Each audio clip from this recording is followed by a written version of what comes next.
À un moment donné, tu te réveilles et tu dis, non, ça n'a pas de bon sens. Comment ça fait que je crois ça? Même si je ne connais pas l'histoire.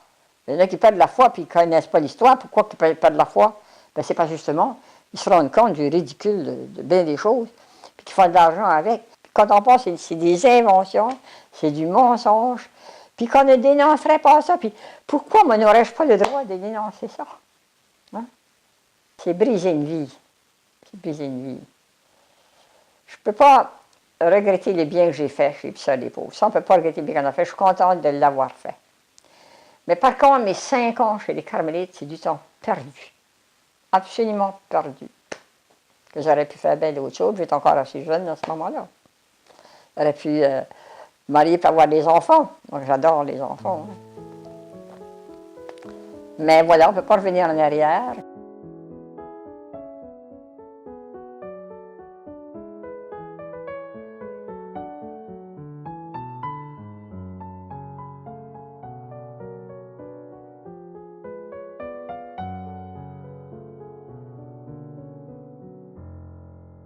Il n'y avait pas comme le bien-être social aujourd'hui, il n'y avait pas des institutions, si vous voulez, qui spécifiquement pour s'occuper des pauvres. Les gens s'entraidaient plutôt individuellement à l'époque, c'était dans les années 50. Donc, moi, ce qui est arrivé, les religieux Petites Sœurs des pauvres de Montréal sont venus au Nouveau-Brunswick, à Tracadie, où je me trouvais là juste pour une semaine, et elles ont donné une conférence qui s'adressait aux jeunes filles. Et une de mes tantes religieuses m'a invité d'y aller. Alors, c'est comme ça que j'ai connu les Petites Sœurs des pauvres. Elles venaient chercher des vocations. Alors, moi, j'ai levé la main. Ah, ben, j'ai dit, je vais y aller, moi. C'est comme ça que je suis devenue Petite Sœur des pauvres. Et à l'intérieur de cela du travail, nous n'avons pas le temps de nous questionner. Et nous sommes cédulés du soir au matin avec des règlements assez sévères. Parce que, comme par exemple, on n'avait pas le droit de parler juste à deux. Il faut qu'une troisième vienne pour être témoin de ce que tu dis. La correspondance est vraiment, comment dirais-je, regardée avant de nous le donner, hein, censurée, en d'autres mots. Et quelquefois nous le donne, quelquefois nous ne le donne pas. Moi, ce qui a été dur pour moi, ça m'a fait de la peine pour ma mère. Maman m'a dit, lorsque je suis sortie de communauté, après 22 ans de vie religieuse, moi, ce qui me faisait de la peine, Andrea, c'est que je t'écrivais tous les semaines et tu ne me répondais pas. Hein? Et des règlements comme se donner le fouet, des pénitences absurdes, inhumaines, comme il fallait toujours marcher les bras à la ceinture, les yeux baissés, pour, tout en travaillant, on nous incitait à méditer sur la passion de Jésus qui a été crucifié, puis offrir nos travaux pour la conversion des pécheurs, toujours une motivation, il fallait s'entretenir comme cela. Et si, par exemple, je marchais les bras ballons, qu'est-ce qu'il y a de plus naturel hein, que de marcher les bras ballons, eh bien, il fallait s'accuser au chapitre d'avoir manqué d'esprit religieux. Il y avait ce que l'on appelle le chapitre des coulpes, une fois par semaine, où chaque religieuse, à tour de rôle, s'agenouillait devant la mère supérieure et s'accusait de ses fautes. Mais voilà qu'il est arrivé un événement, au bout de quelques années, qui m'a, comment dirais-je, bouleversée. Bouleversée. C'est qu'il y a une religieuse qui servait les repas de l'aumônier. Les aumôniers sont servis comme des princes et des rois. Ils ont une salle à manger à eux, puis une religieuse là pour leur servir le repas, bien meilleur que le repas que les religieuses nous mangeons. Et alors, elle est tombée en amour avec cet aumônier. Et lorsque la supérieure l'a su, elle lui a menacé de l'envoyer dans un autre pays. Ce n'est pas l'aumônier qui a été menacé, c'est la religieuse. Envoyé dans un autre pays, mais lui restait aumônier quand même, là. Et elle, ça l'a bouleversée.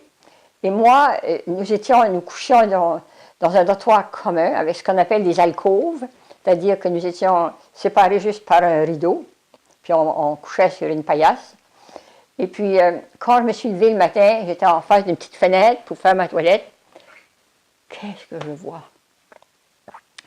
Sœur Fébroni, c'était son nom, qui se jette en bas d'un troisième. Et puis elle avait disparu depuis 2 jours, on la cherchait partout, on ne la trouvait pas. On pensait qu'elle était à l'extérieur, elle était cachée quelque part, dans le grenier ou je ne sais où. Et là, ça m'a donné un choc. J'essaie d'en parler, ça vient chercher les émotions. Hein.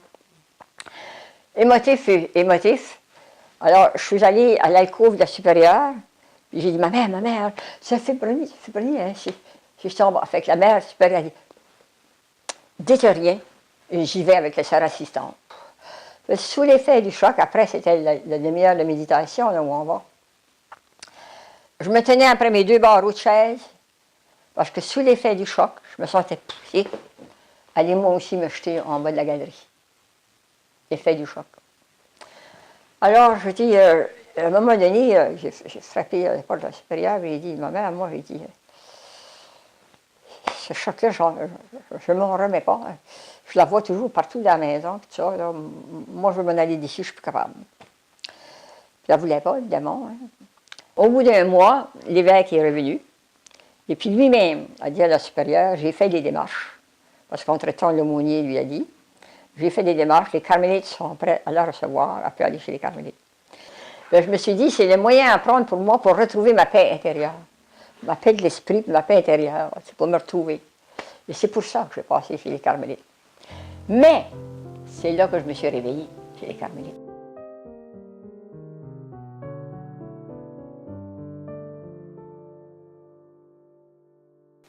Au sanatorium de Bathurst, au Nouveau-Brunswick, on m'a envoyé chez les carmélites à Dolbeau. Et mon père et ma mère sont venus me voir. Et pendant que j'étais au parloir, ils me voient à travers une grille. Puis il y a une sœur cachée dans le coin, là, pour être témoin de ce que je fais dire. Et alors, mon père, il rentrait, il sortait, il rentrait, il sortait. Et j'ai dit, maman, qu'est-ce qu'il y a, papa? Il dit, tu es malade? Il dit, je vais te le dire, dans les yeux, c'est quoi ton père qu'il y a? Ton père et moi non plus, nous n'acceptons pas que tu sois ici. Nous, là, on t'a donné la vie. On vient te voir à travers une grille, on n'a même pas le droit de t'embrasser, de te toucher, comme si nous étions, je ne sais pas, contagieux de quelque chose. Hein? Elle dit, Jésus, il n'a pas mis une barrière entre lui et sa mère. Ça fait réfléchir. Alors, c'est ça qui m'a amené à sortir de chez les carmélites.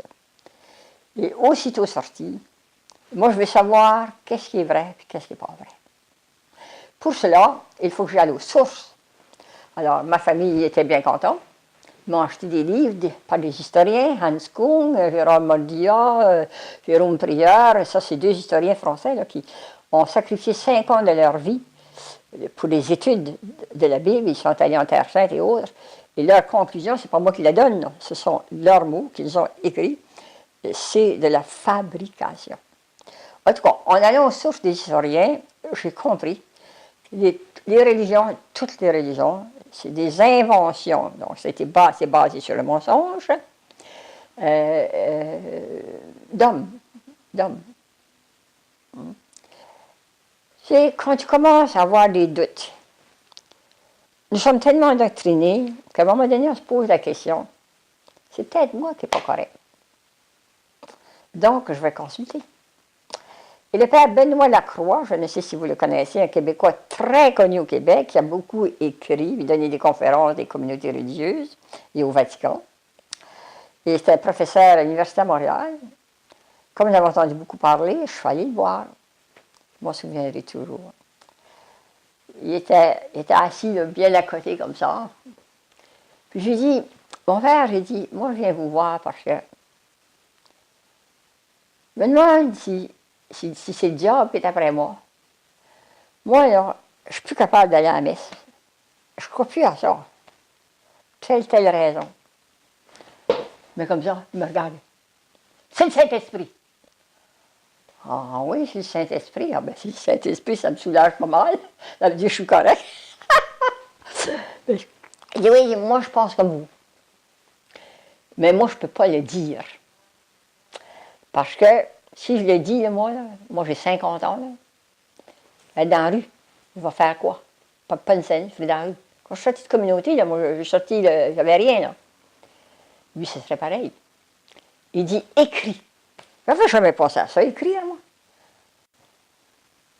Je suis conférencière et auteur d'un livre qui a été un best-seller, Au-delà de la religion. Nous en sommes à la 3e édition, ainsi que mon livre Femme après le cloître, mon autobiographie.